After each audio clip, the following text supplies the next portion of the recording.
بسم اللہ الرحمن الرحیم۔ انجینئر علی مرزا سے جو ہمارے اختلافات ہیں، علماء کے اختلافات ہیں، وہ ساری دنیا کو معلوم ہے۔ اب ایک فتویٰ آیا ہے سامنے جو بڑا پھیلایا جا رہا ہے، ایک مولانا صاحب کی طرف سے فتویٰ دیا گیا کہ جی انجینئر صاحب کا قتل جائز ہے۔ میں اس اپنی دینی ذمہ داری سمجھتا ہوں کہ ہم اس فتوے سے بالکل متفق نہیں ہیں، اور جتنی بھی میری بڑے علماء سے بات ہوئی ہے، جہاں تک میری رسائی تھی، جن سے میری بات چیت ہوئی ہے، وہ کوئی بھی اس فتوے سے متفق نہیں ہے۔ تو لوگ اس فتوے کو علماء کا متفقہ فیصلہ نہ سمجھیں، کیونکہ ہمارے ملک میں پہلے قتل و غارت بہت ہوئی ہے۔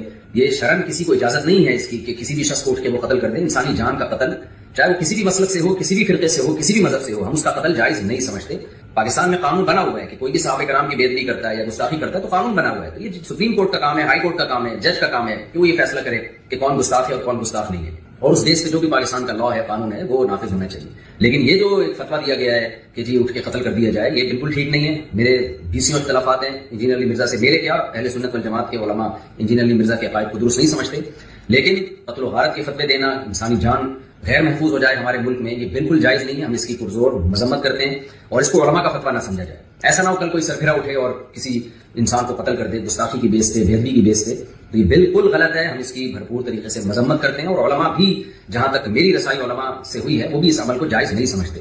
تو ملک میں امن کی کوشش کریں، اور دلائل کی دنیا میں رہ کے ہی بات کی جائے گی، اس سے آگے بڑھنے کی کوشش نہ کریں، قانون اپنے ہاتھ میں لینے کی قطعاً کوشش نہ کریں۔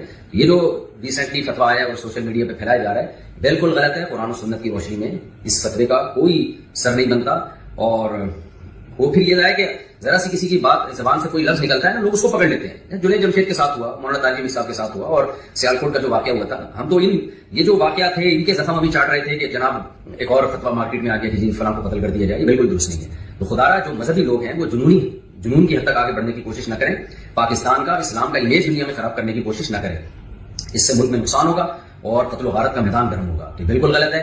لہذا میں ابھی نیچے آیا ہوں گھر سے اتر کے صرف اس کلپ کو ریکارڈ کروانے کے لیے، کیونکہ مجھے نہیں معلوم تھا کہ اس طرح کا سوشل میڈیا پہ کوئی فتویٰ پھیلایا جا رہا ہے۔ تو دیگر علماء سے بھی میرا مشورہ ہوا، تو سب کا یہی مشورہ تھا کہ ہمیں فوراً اس کے خلاف ایک بیان ریکارڈ کروانا چاہیے، اس فتوے کے خلاف۔ یہ علماء کا فیصلہ ہرگز نہیں ہے، نہ قرآن کا ہے، نہ حدیث کا ہے، اور نہ علماء کا فیصلہ ہے۔ اس سے ملک میں فساد پھیلتا ہے، اور اللہ تعالیٰ فساد پھیلانے والوں کو پسند نہیں کرتے۔